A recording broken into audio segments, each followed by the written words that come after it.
उसके बाद fourth number question देखिए, अच्छा क्वेश्चन है और ये इंडक्शन बेस्ड क्वेश्चन है। ए बॉल विथ चार्ज -50 इलेक्ट्रॉन, ये बॉल आप देख पा रहे होंगे डायग्राम, एक बॉल है with charge -50 electron is placed at the centre of A hollow spherical shape. एक हॉलो स्फेरिकल अंदर से खोखला है, उसके अंदर एक -50 इलेक्ट्रॉन का चार्ज रखा हुआ है, which has a net charge of -50 electron. उस पर नेट चार्ज, जब भी नेट चार्ज की बात हम कर रहे होते हैं तो हम उसके आउटर सरफेस की बात कर रहे होते हैं, यानी उस पर ये जो देख पा रहे होंगे -50 इलेक्ट्रॉन उसके बाहर सरफेस पे चार्ज है। What is the charge on the cells outer surface. अब ये सारा कुछ क्वेश्चन के बाद आपसे पूछा गया कि उसके आउटर सरफेस पे कितना चार्ज, आप देख पा रहे हैं। इस हॉलो स्फीयर का अंदर का जो पार्ट है वो तो न्यूट्रल है, बाहर चार्ज -50 इलेक्ट्रॉन का है, इसके अंदर -50 इलेक्ट्रॉन्स की बात कर रहा है। जैसे अंदर में -50 इलेक्ट्रॉन की हम बात कर रहे हैं तो इससे इंडक्शन शुरू होगा।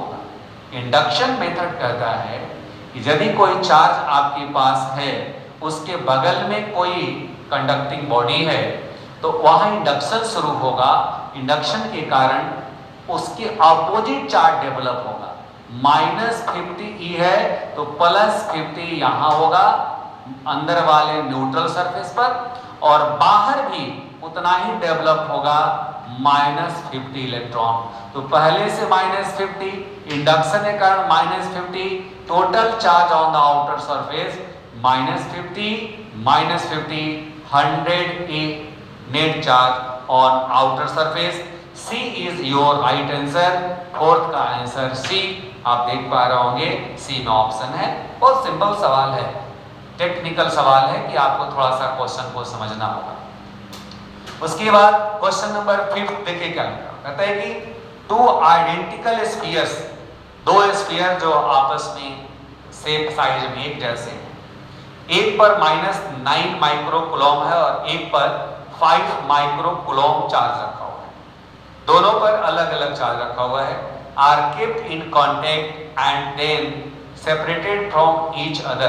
दोनों को पहले कांटेक्ट में लाया गया, उसके बाद कहता है कि सेपरेट कर दिया गया। आप देखो बेटा कि जब भी हम किसी चार्ज की बात करते हैं और कहते हैं कि दो बॉडी जो आइडेंटिकल शेप की हो और आइडेंटिकल शेप की बॉडी पर जो टोटल चार्ज की हम बात करते हैं, तो पहला नंबर याद रखो कि आइडेंटिकल शेप की बॉडी को जब भी आप कांटेक्ट में लाते हो, जैसे आप एग्जांपल में देखो, this is a body and that is the body, both are identical in shape and size, और दोनों को आप फिजिकल कांटेक्ट में रखो, आइदर उसको एक दूसरे के साथ करीब कर दो या किसी वायर से कनेक्ट कर दो, both are called conduction method. तो कंडीशन कहता है कि when two identical bodies are brought in physical contact, their charge get transfer from one body to another until both acquire same charge. जैसे ही contact में लाकर फिर उसको दूर करोगे तो बॉडी पर इक्वल चार्ज ट्रांसफर होगा। इक्वल चार्ज दोनों पर क्या हम लोग फॉर्मूला पढ़ते हैं, Q1 Q2/2, Q1 + Q2/2। एक पर -9 माइक्रोकूलम है, एक पर +5 माइक्रोकूलम है, दोनों को ऐड करोगे तो यह आ जाएगा -4 माइक्रोकूलम बाई 2। -2 माइक्रोकूलम कंडक्शन के बाद यह चार्ज हो जाएगा। अब क्वेश्चन कहता है put out true statements from the following in each spheres, यानी सारे क्वेश्चन में ये कहता है कि यदि इतना चार्ज हुआ इस पर कंडक्शन के बाद, दोनों पर -2 माइक्रोकूलम एंड -2 माइक्रोकूलम हुआ, तो बताओ कि कितना चार्ज इस पर, कितना इलेक्ट्रॉन इस पर आ गया। तो इलेक्ट्रॉन का फॉर्मूला आप पढ़े होंगे, Q ± Ne, यहां से आप n निकालोगे, n निकालोगे तो मिलेगा 1.25 10⁻13। अब यदि ये प्लस में होता, प्लस में ये चार्ज होता तो एक्सिस वर्ड नहीं होता, माइनस में यानी बाहर से कोई आया है तब वर्ड आया कि इतना एक्सेस इलेक्ट्रॉन यानी इतना इलेक्ट्रॉन इतना चार्ज इस पर डेवलप कर गया। Answer 1.25 10 to the power 13, that means ये B is your right answer. B में ऑप्शन करेक्ट है, ये आपका option. And question number 6, a point charge plus Q is placed at a distance D from an isolated conducting plane. देखो isolated conducting plane माने isolate है, अगल बगल कोई दूसरा चार्ज नहीं। आइसोलेट मीन्स अकेला, आइसोलेट मीन्स तनहा, अगल बगल कोई नहीं, यही अकेला है।